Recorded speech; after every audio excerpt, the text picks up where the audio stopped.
আসসালামু আলাইকুম ফ্রেন্ড, সবাই কেমন আছেন? আশা করি সবাই খুব ভালো আছেন। Welcome back to my channel রুমার রান্নাঘর। নতুন একটা রেসিপিতে সবাইকে স্বাগত জানাই।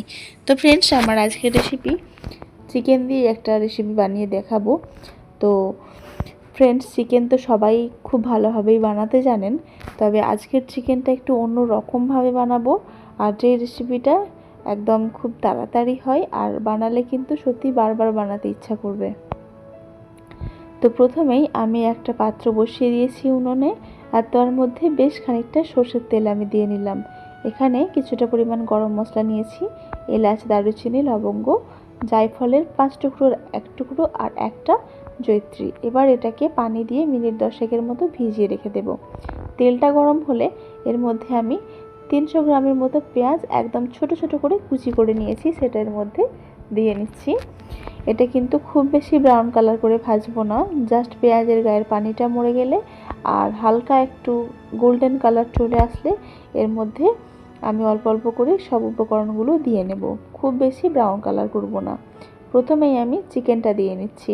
এখানে 1.5 কেজি পরিমাণ চিকেন আমি নিয়েছি, আর চিকেনটাকে খুব ভালোভাবে কেটে ধুয়ে পরিষ্কার করে নিয়েছি। ওই পেঁয়াজের সাথেই চিকেনটাকে দিয়ে খুব ভালোভাবে ভেজে নিতে হবে। আজকে চিকেনটা একটু অন্য রকমভাবে বানাবো। দিয়ে নিচ্ছি একটা বড় সাইজের টমেটো। আমি কিছুটা টমেটো বাটাও এর মধ্যে অ্যাড করব, তো কিছুটা টমেটো আমি কেটে নিয়ে ব্যবহার করলাম। তো কিছুটা মশলা এখন নিয়ে নিচ্ছি। 1 চামচ পরিমাণ ভাজা ধনে গুঁড়ো, 2 চামচ পরিমাণ হলুদ গুঁড়ো, 1 চামচ পরিমাণ লঙ্কা গুঁড়ো, 2 চামচ পরিমাণ জিরে গুঁড়ো। এবার আপনারা চামচের পরিমাণটা দেখে নিশ্চয়ই বুঝতে পারবেন, 4 চামচের থেকে ছোট চামচ। এবারে অল্প একটু পানি দিয়ে এটাকে ভিজিয়ে রেখে দেব। তো ওটাকে একটা সাইডে পানি দিয়ে ভিজিয়ে রেখে দিলাম। এখন আমি চিকেনটাকে আরও একটু ভালোভাবে নাড়াচাড়া করে নিচ্ছি। দিয়ে দিচ্ছি কয়েকটা চেরা কাঁচা লঙ্কা, আর ওই যে মশলাটা ভিজিয়ে রেখেছিলাম গরম মশলাটা, সেটা ভালোভাবে একটুখানি শিলপাটায় বেটে নিয়ে দিয়ে নিচ্ছি। দিয়ে দিচ্ছি 2 চামচ পরিমাণ চিনি, আর 1.5 চামচ পরিমাণ নুন, 2 চামচ পরিমাণ আদা রসুন বাটা। চিনিটা কিন্তু খুবই অল্প পরিমাণে দিতে হবে। এবার এই উপকরণগুলো দিয়ে ভালোভাবে মিশিয়ে নিচ্ছি। আর 2 চামচ পরিমাণ টক দই আমি পানি ঝরাতে দিয়েছিলাম, পানিটা খুব ভালোভাবে ঝরে গেলে আমি দিয়ে নিয়েছি। আর ওই যে মশলাটা ভিজিয়ে রেখেছিলাম সেটা এখন এর মধ্যে দিয়ে নিলাম। আর মশলাটা দেওয়ার পরে দেখবেন কালারটা কতটা সুন্দর চলে আসে।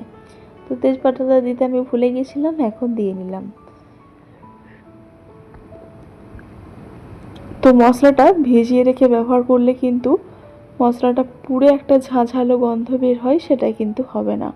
আর তরকারির কালারটাও কিন্তু খুব সুন্দর আসে।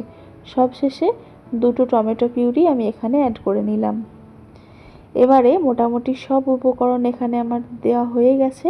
এটাকে মিডিয়াম ফ্লেমে ঢেকে ঢেকে রান্না করে নেব। এখন কিন্তু আমি পানি ব্যবহার করব না।